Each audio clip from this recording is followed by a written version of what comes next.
Olá, você ligado no Notícias Agrícolas, eu sou o Guilherme Dorigatti, nós damos sequência à nossa programação, dessa vez para falar sobre o mercado do milho. Vamos fazer um panorama sobre o atual cenário das exportações para o cereal, verificar o quanto já foi exportado, o quanto ainda tem para ser vendido, fazer todo esse panorama das exportações. Quem vai conversar com a gente sobre esse assunto é o Roberto Carlos Rafael, ele que é analista de mercado da Germinar Corretora, já está aqui conosco por vídeo, então seja muito bem-vindo, Roberto, é um prazer tê-lo aqui no Notícias Agrícolas. Bom dia, Guilherme, é um prazer estar com vocês, bom dia, amigos do Notícias Agrícolas, sempre é um prazer estar com vocês, viu? Roberto, vamos começar falando sobre o que já foi exportado até aqui, de janeiro até essa metade de junho. Qual foi o volume de milho que o Brasil já conseguiu embarcar, já conseguiu exportar? Guilherme, eu poderia só fazer uma retificação na questão do período, porque quando a gente fala no mercado de milho, né, na verdade a gente considera, até para acompanhar muito com o principal informante da safra agrícola, que é a Conab, né, o calendário agrícola é de fevereiro até janeiro, tá? Então, o que eu poderia dizer que fevereiro, que começa o ano agrícola do milho, tá certo? Para nossas análises de níveis de exportação, o que eu poderia dizer para você é o seguinte: é um ano que nós estamos começando um pouco atrasadas as exportações, por dois motivos. Primeiro, pelo atraso do plantio da safrinha de milho, né? E segundo, que a gente está vendo um movimento muito forte nas exportações de soja, tá? Então, os números que hoje se apresentam, nós temos, na verdade, acumulado até o mês de maio, próximo a 1 milhão de toneladas, é um pouco menos, é algo ao redor de 900 mil toneladas exportadas, tá? Sendo que o ano passado, então nós estamos falando de 900 mil toneladas esse ano de fevereiro, 1º de fevereiro até 31 de maio, 900 mil toneladas. O ano passado, nós exportamos nesse mesmo período 4 milhões de toneladas. Isso se explica em função disso, tá? Atraso na nossa safrinha de milho, ok? E uma prioridade ainda muito grande, uma antecipação das exportações da soja pelo Brasil, tá? Então, nós temos nesse momento um atraso em relação ao que foi o ano passado. E aí, Roberta, o ano passado, né, além desses fatores desse ano passado foi um ano muito atípico, uma exportação muito forte. Se a gente comparar esse período de 2020 com as safras anteriores, a gente vai ter uma disparidade tão grande quanto na comparação com 2019? Eu acho que em 2019 nós tivemos o recorde de exportação, né? Nós chegamos a nível de 43 milhões de toneladas. Tivemos diversos fatores que colaboraram para isso, né? Primeiro, nós tínhamos uma safra robusta, né? E esse ano, apesar da gente ter uma safra robusta, né, nós começamos um pouco mais lentamente em termos de comercialização nas exportações brasileiras, né? Então, a expectativa das exportações para esse ano é algo ao redor de 30... Eu tenho trabalhado com 34 milhões de toneladas. A ANEC também tem trabalhado nesses níveis, 34, 33,5, 34 milhões de toneladas são os números que eu escutei ultimamente da ANEC, né? Então, essa é a expectativa de exportação de 1º de fevereiro até 31 de janeiro, enquanto que nós tivemos no ano passado 43 milhões de toneladas. Então, isso já o mercado já sabe que nós vamos exportar menos, tá certo? Temos uma safra um pouco menor, um consumo um pouco maior, apesar de tudo, apesar da questão de pandemia, vamos ter um consumo ainda maior do que o ano passado, tá certo? Então, essa é a expectativa, né? Vale ressaltar que realmente o momento que vai começar a intensificar as exportações do Brasil é agora. Nós já estamos com um line-up nesse momento, eu diria que numa visão daqui até o final do mês de julho, com algo ao redor de 2 milhões e 200 mil toneladas de navios que estão sendo posicionados para o carregamento das exportações de milho do Brasil. Tá? Então, um número inicial que nós temos aí abrindo já, nós estamos praticamente aí quase que encerrando o mês de junho, nós temos aí 2 milhões e 200. Isso começa a melhorar agora a partir das próximas semanas. Só para você ter uma ideia, nós não exportamos praticamente nada ainda no mês de junho, tá? Mas vamos exportar alguma coisa dentro desses 2.200 que estão previstos para o mês de julho, neste momento, mas esse número vai aumentar. E aí, Roberto, você falou, né, desse volume que já está preparado para exportação, os navios já se posicionando, a gente tem uma safrinha bastante negociada já, bastante antecipada essas vendas. A gente consegue apontar quanto desse volume já negociado vai ser disponível para exportações, quanto já estaria comprometido para exportações nesse momento? Esse é um tema que nós já falamos em algumas entrevistas anteriores também, né, Guilherme? Que é, infelizmente, o Brasil é um grande player de exportações no mundo, tá certo?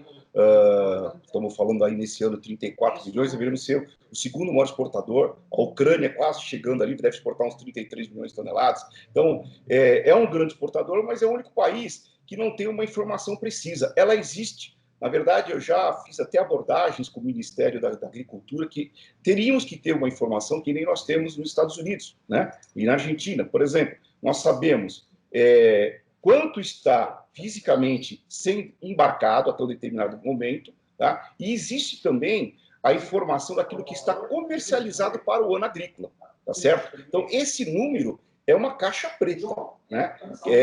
A gente pode especular sobre algumas informações que a gente tem do que pode estar já comercializado. Eu diria que em algumas conversas com trades, a gente escuta falar algo ao redor de 26 a 28 milhões de toneladas, né? Para um número que a gente espera total de 34, tá certo? Então, falta pouco para a gente chegar nesses níveis de 34 milhões de toneladas. Pode ser mais? Pode. Pode ser menos, de repente, que esses 34 também pode, né? Ainda, vamos dizer assim, o game está aberto, tá certo? Vai tudo depender dessa questão do mercado. Nós estamos com o dólar, que nesse momento ele volta a ter um viés de alta, né? O dólar hoje está subindo, nesse momento, 2,5%, talvez explicado um pouco pela questão da prisão aí do Queiroz, a questão da redução das taxas de juros ontem, mas eu achava que já estava precificado. Eu acho que hoje está mais um fator político do que outra coisa, tá certo? Então, estamos de novo. O dólar chegou a bater 4,90 e, de repente, está voltando, né? Quando ele bateu lá quase 6, veio para 4,90. Até nós comentamos na última entrevista que o mercado vinha operando câmbio, né, operando milho, né, mas vem do câmbio e ia fazendo as suas posições de acordo com o câmbio, mas eu achava que tínhamos o dólar estava ficando já cansado naquela alta e que poderíamos ter uma redução, não sei se você se lembra disso. E o câmbio veio. Tinha alguns fatores que mostravam para a gente isso, tá? Agora voltou para um viés de alta. Apesar que ainda há expectativas de grandes casas que indicam que o dólar está muito sobrevalorizado, principalmente o Brasil, que a nossa moeda foi a pior moeda, numa cesta de moedas mundiais, foi a que mais se desvalorizou frente ao dólar, tá certo? Então, tudo isso vai depender do nível de comercialização daqui para frente, em função do câmbio. Quer dizer, o mercado vai continuar operando o câmbio. E ontem nós já vimos um nível de agressividade na compra das trades, por conta já de uma alta que vinha desde quarta-feira, nós estamos com esse retorno das altas do câmbio, tá certo? Uma por conta das preocupações com a questão de Covid, agora as questões políticas novamente em pauta, acredito eu que seja isso. Tinha também a questão da redução da taxa de juros. O dólar voltou. A gente não sabe se isso é pontual ou uma tendência, né?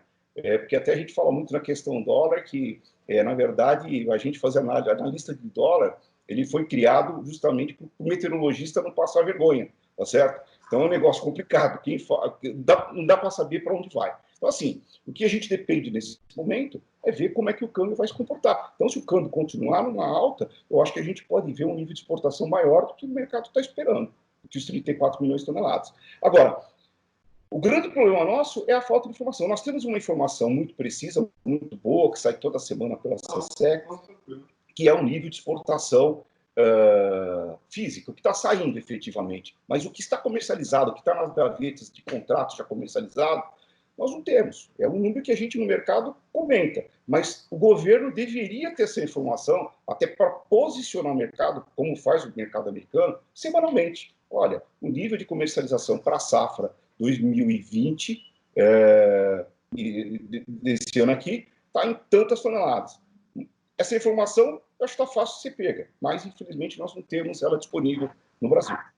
Então, Roberto, só para a gente deixar bastante marcado, o que vai definir se o Brasil vai conseguir exportar esses 34, passar de 34 ou ficar abaixo, vai ser a variação do câmbio que vai estimular ou não mais negócios de exportação. Exatamente. A gente pode pegar, na verdade, o mercado, o que aconteceu aqui nos últimos 20 dias, a gente percebeu um cenário interessante. O produtor viu o câmbio caindo, acabou segurando as suas negociações de exportação porque o câmbio caiu. Esperava esse retorno que está acontecendo agora. A gente já tem informações de que de sexta-feira para cá, o nível de comercialização e exportação retomou, porque o câmbio está ajudando, tá certo? Então, eu acho que o mercado vai continuar operando no câmbio, que é isso que o produtor está vendo. E com um detalhe interessante, a gente está vendo o mercado físico nesse momento, pelo menos até ontem, né, caindo, retraindo, por quê? Nós estamos percebendo que os consumidores internos estão abastecidos e estão esperando uma entrada mais volumosa de safrinha, que vai acontecer agora mais no mês de julho, né? As regiões de colheita estão começando a intensificar agora, né? Tem, por exemplo, São Paulo só entra segunda quinzena de julho para frente, em maiores volumes, né? Mas aqui, por exemplo, Paraná, nós já temos aí uma colheita a nível de 3% já colhido.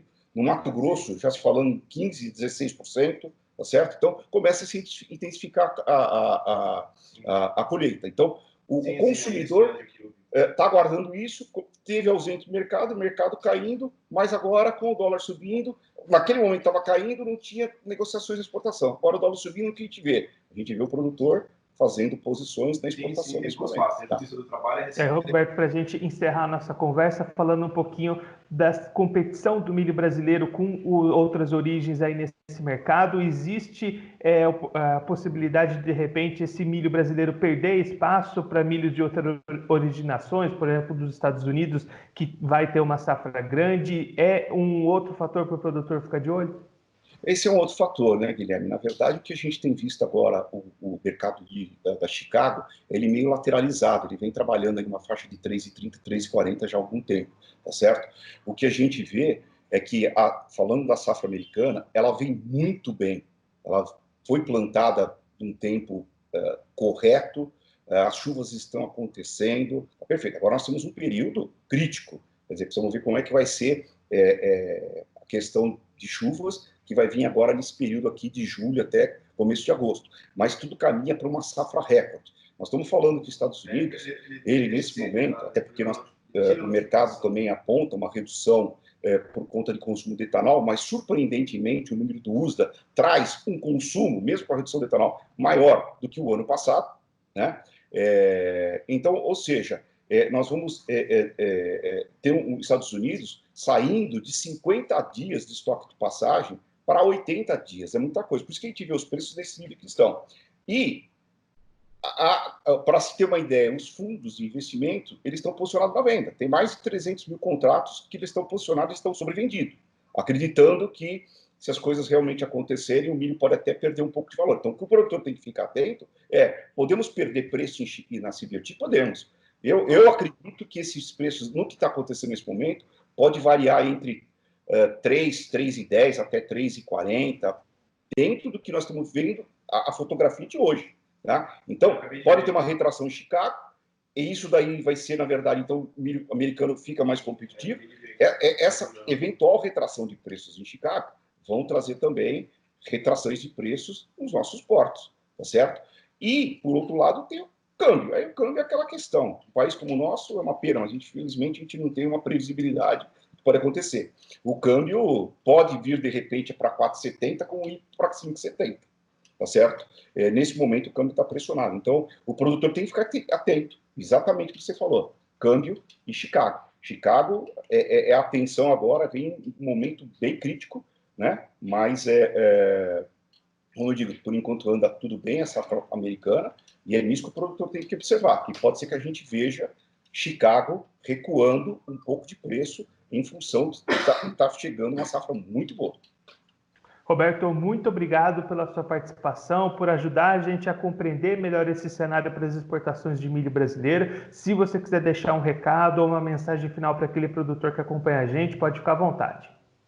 É sempre aquela informação que a gente sempre passa, que o produtor tem que estar todo dia vendo notícias agrícolas, vendo todas as informações que tem no mercado, para justamente cada dia ter um fator novo. Quer dizer, não dá para se pensar assim, o que vai ser esse ano vai ser melhor que o ano passado, igual ano passado, ou vai ser pior que o ano passado. Tem que estar acompanhando todos os movimentos que tem, ressalvado o câmbio no Brasil, que realmente é tudo uma especulação, né? Mas eu acho que a questão tem que ficar muito atento, principalmente agora na safra americana, porque a safrinha brasileira ela está consolidada, nós vamos ter problema de geada, tivemos problemas de estiagem com perdas no Paraná, a safrinha daquilo que a gente esperava vai ser uma safrinha um pouco menor, então, ou seja, o produtor fica atento sempre em todas as informações diárias, que isso muda a toda hora. Tá? É um prazer estar com vocês, viu, Guilherme? Mais uma vez, muito obrigado. A gente já deixa aqui o convite para você voltar mais vezes e seguir contribuindo conosco e com todos os produtores do Brasil. Muito obrigado. Ficamos sempre à disposição. Um abraço. Bons negócios a todos. O Roberto Carlos Rafael, ele que é analista de mercado da Germinar Corretora, conversou com a gente para traçar um panorama do atual cenário das exportações de milho brasileiras. Segundo os dados levantados pelo Roberto, o Brasil, de 1º de fevereiro até o final do mês de maio, já exportou algo em torno de 900 mil toneladas de milho, e no ano passado esse número já chegava a mais de 4 milhões de toneladas. Essa queda, segundo o Roberto Carlos, é em função, primeiro, do atraso no desenvolvimento da safrinha, já que no ano passado, nesse momento, as colheitas já estavam bem mais avançadas, e, em segundo lugar, do nível de exportações da soja, que nesse ano tomou muito espaço dos portos e dos navios para exportação. Segundo a análise do analista da Germinar Corretora, essas exportações devem passar a aumentar a partir desse mês de junho, expectativas de exportações na casa dos 2 milhões de toneladas para o mês de junho, e aí seguir aumentando no segundo semestre. Segundo os dados levantados pelo analista, já cerca de 26 a 28 milhões de toneladas já comprometidas com a exportação do ano agrícola de 1º de fevereiro de 2020 até o dia 31 de janeiro de 2021. Com isso, faltaria pouco volume para chegar à marca das 34 milhões de toneladas esperadas para exportação neste ano, o que, segundo o Roberto Carlos Rafael, vai definir esse volume final de exportações. Se a gente vai chegar aos 34, ultrapassar essa marca ou de repente ficar abaixo dela, vai ser as movimentações cambiais. Ele destacando que nesses últimos dias, quando a gente teve uma movimentação de queda no dólar, as exportações diminuíram também, o produtor um pouco mais retraído nesse mercado externo. Agora, com o dólar voltando a aumentar, as exportações devem seguir aumentando. Então, nesse momento, o produtor ficando de olho em 2 pontos principais. O primeiro deles, essa movimentação do dólar, que vai ditar esse volume de exportações, e o segundo deles, a safra americana, que pelo menos por enquanto vai se desenhando como uma boa safra. Os preços do milho nos Estados Unidos, na Bolsa de Chicago, estão baixos, o que pode aumentar a disponibilidade de milho americano no mercado, nessa concorrência com o milho brasileiro. E aí, mais uma vez, quem vai ditar o rumo das exportações vai ser a cotação da moeda americana aqui no Brasil. Bom, eu fico por aqui, mas a nossa programação continua, então fique ligado no Notícias Agrícolas.